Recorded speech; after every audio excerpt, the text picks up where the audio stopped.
varuar në vitin 2000. Oportunizmi, mënyrat pragmatiste të zgjidhjes si nga Franca, nga Gjermania, të Brukselit, kur miren me Kosovën, këto janë implikime që ne duhet i kritikojmë që në fillim. Prandaj, në qoftë se diskutojmë një akt paqe, këtu, sigurisht ne prekemi në qoftë se ka paralele në lidhje me Kosovën. Por, ka një deklaratë të Trumpit, edhe unë jam plotësisht dakord me ministrin Malaj kur thot, është një negociator, ndoshta ka shumë besim në veten e tij, por nuk deli humbur.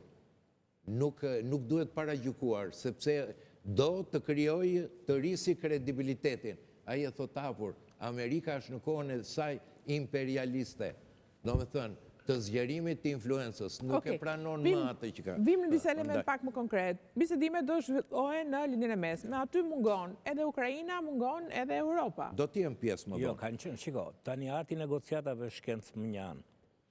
Qëse da ta thanë, qëse do mblidhemi të gjithë me njëherë në tavolinë dhe kemi qëndrime diametralisht të kundërta, atëherë do bëjmë rrethin e parë, vendet që ka një qëndrim të përafërt. Dhe për këtë arsye, unë mblot Rusia dhe Shtetet Bashkuara të Amerikës.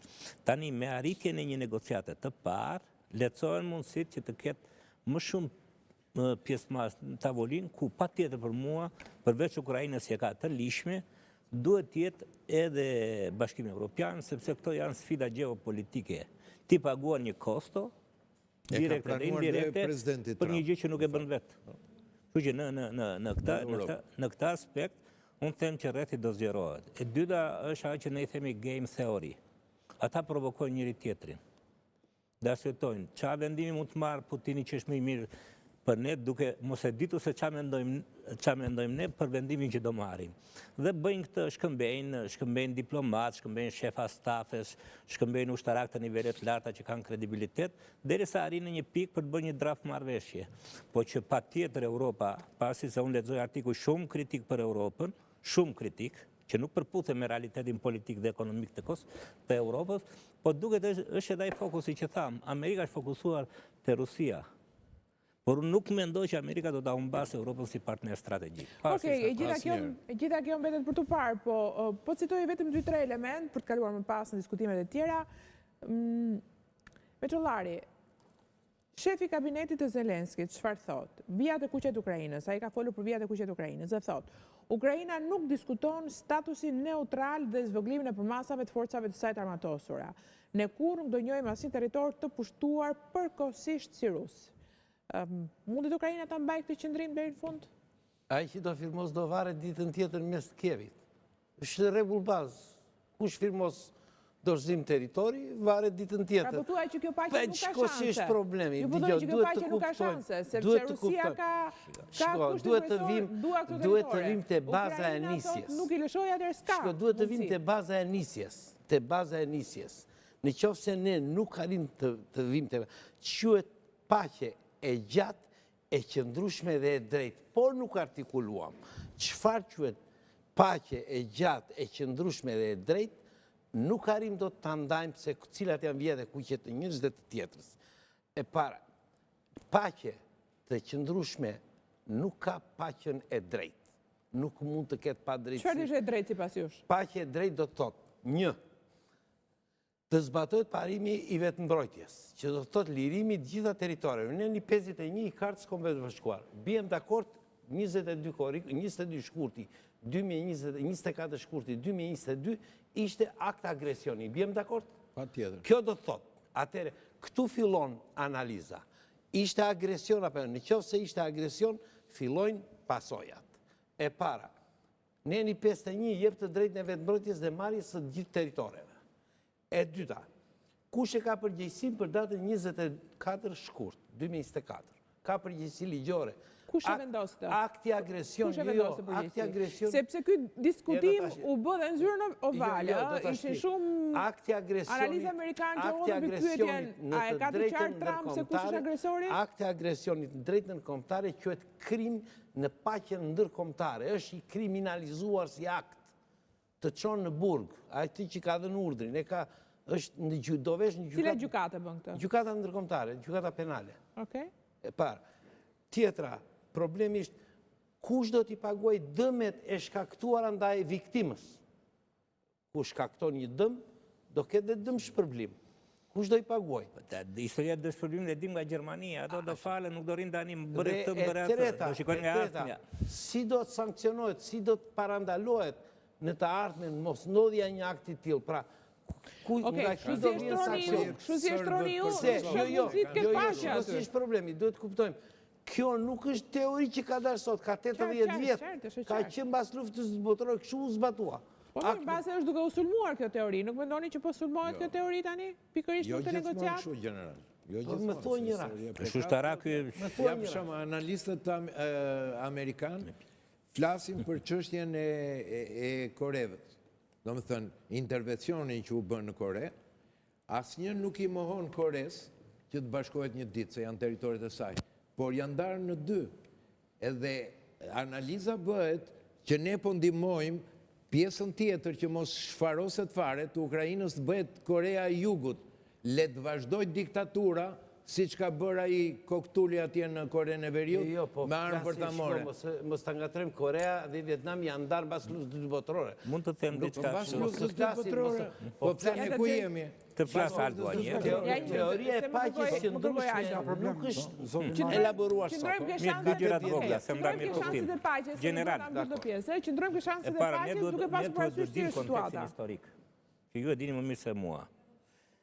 Në momentin që Ukraina është ndarë nga Rusia, Rusia ka planuar me vetëm kusht që Ukraina të heqë gjithë arsenalin për ta marrë nga territori i saj. Dhe joqe.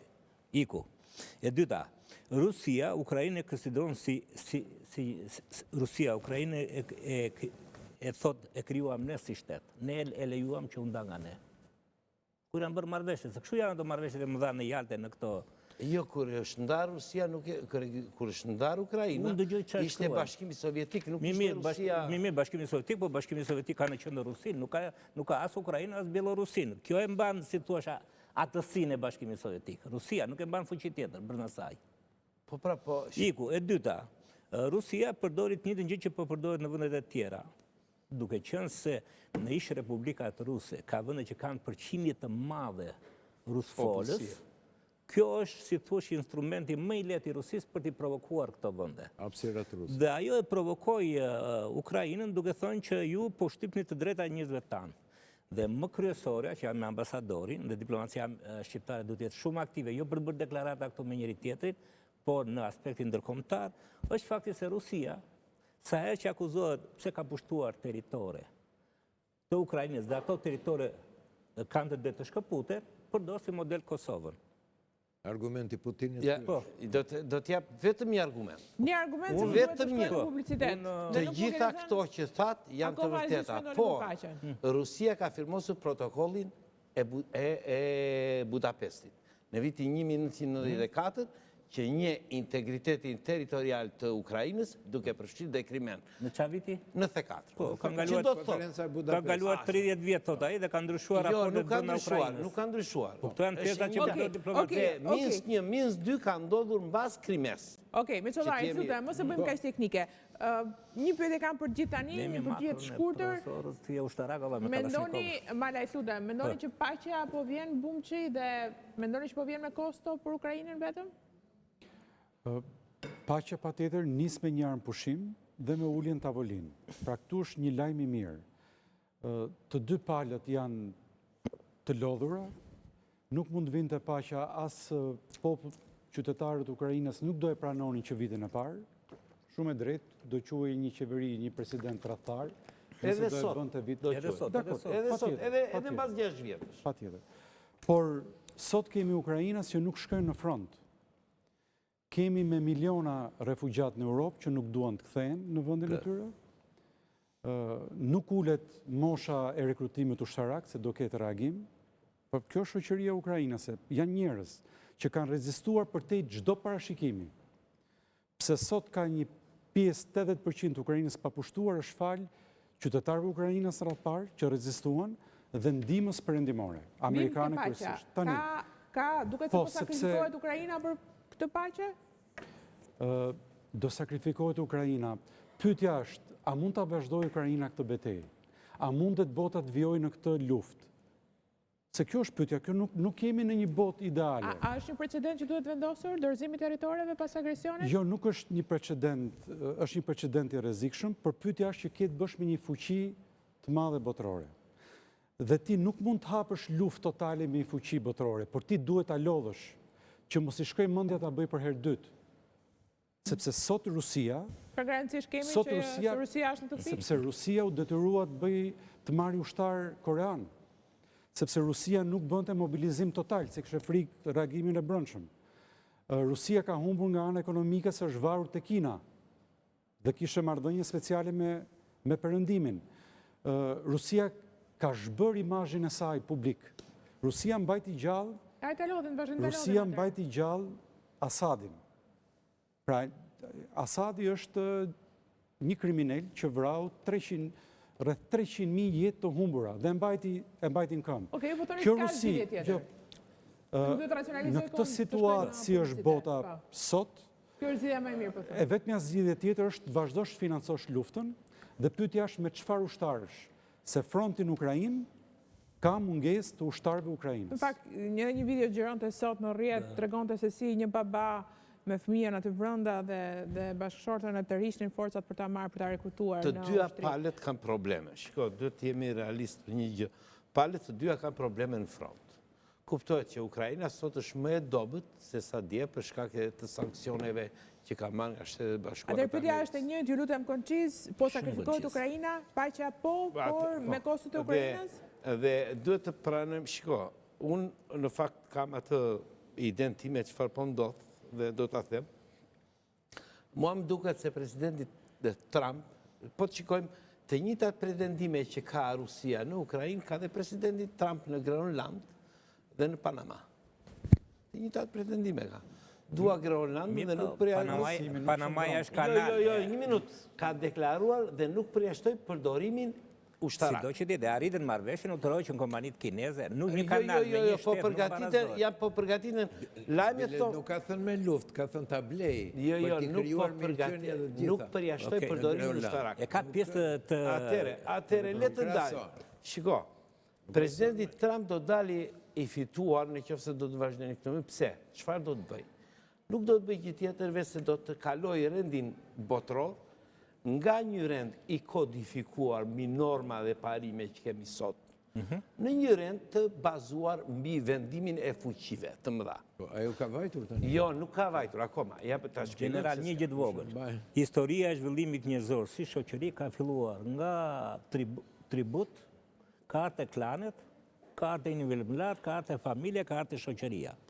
Që ky trend nuk mund ta kthesh tani të gjithën në një pikë që ta shoh. Atëre, thelbi qëndron që të kërkon të vi tek parimi ose tek rendi botëror i vendosur mbi parimin e Jaltës.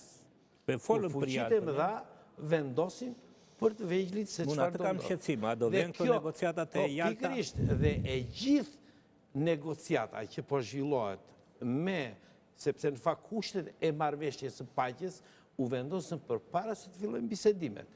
I deklaroi ministri i mbrojtjes në Stuttgart, duke thënë Ukraina nuk duhet pretendoj territorit përpara vitit 2014, Ukraina nuk duhet pretendoj hyrje në NATO.